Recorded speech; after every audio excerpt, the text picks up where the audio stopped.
मुसळधार पावसाचा फटका पश्चिम रेल्वेला सुद्धा बसलेला आहे। पश्चिम रेल्वेची वाहतूक 15 ते 20 मिनिटांनी उशिराने सुरू अशी माहिती मिळते। वसई विरार दरम्यान रेल्वे रुळावर पाणी साचलं आहे आणि त्यामुळे पश्चिम रेल्वेच्या वाहतुकीला सुद्धा फटका बसलाय। पश्चिम रेल्वेची लोकल वाहतूक सध्या वसईपर्यंत सुरू आहे।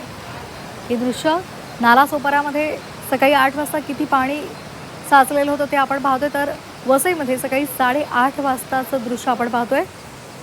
वसई विरार दरम्यान सध्या रेल्वे रुळांवर पाणी आलेलं आहे आणि त्यामुळे वाहतूक वसई स्टेशनपर्यंत सुरू आहे आणि त्यामुळे वाहतूक सुद्धा उशिराने सुरू आहे। 15 ते 20 मिनिटं सध्या पश्चिम रेल्वेची गाडी धावते।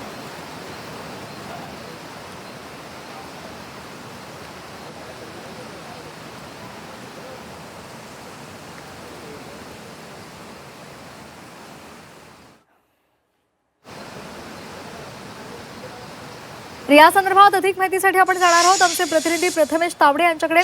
प्रथमेश, पश्चिम रेल्वेला पावसाचा मोठा फटका बसलेला आहे। वसई विरार आणि नालासोपारामध्ये रेल्वे रुळांवर पाणी आलेलं आहे। काय सध्याचे अपडेट्स आहेत, काय सद्यस्थिती आहे? वसई विरारकरांचं मुंबईचं कनेक्शन तुटल्याचं आपण बोलू शकतोय, कारण रात्रीपासून जो पाऊस पडतोय त्यामुळे शहरात हाहाकार माजलेला आहे आणि नालासोपारा हा जो सखल भाग आहे येथील रेल्वे रुळावरती पाणी साचल्यानं रेल्वेची जी वाहतूक आहे ती पूर्णपणे विस्कळीत झाल्याचं चित्र आहे।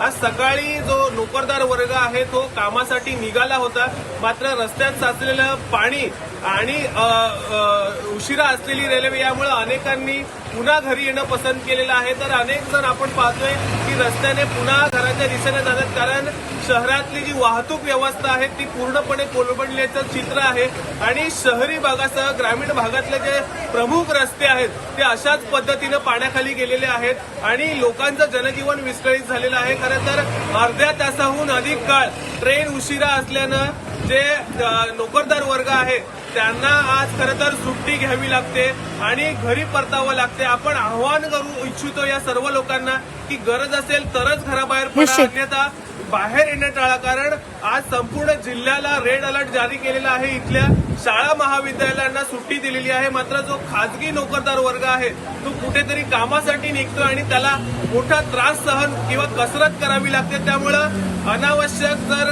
कारण असेल तर घराबाहेर पडू नये, हेच एक आव्हान आपण करतोय। धन्यवाद प्रथमेश दिलेल्या सविस्तर माहितीसाठी।